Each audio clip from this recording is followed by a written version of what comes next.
Fala pessoal, boa noite, Fran Oliveira, VHCFCK, tudo bom com vocês? Tava sumido aqui da área das redes sociais, mas vou ter que rapidinho para dar uma dica para vocês.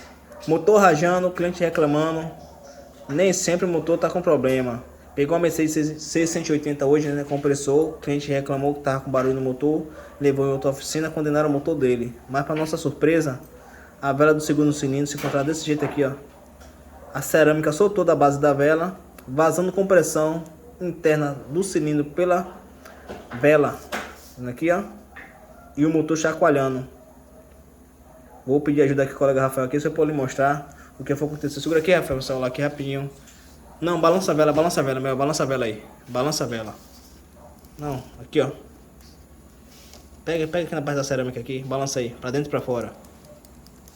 Escutem. Imagine isso aí no motor funcionando, no barulho que tava fazendo, que condenaram o motor do cliente.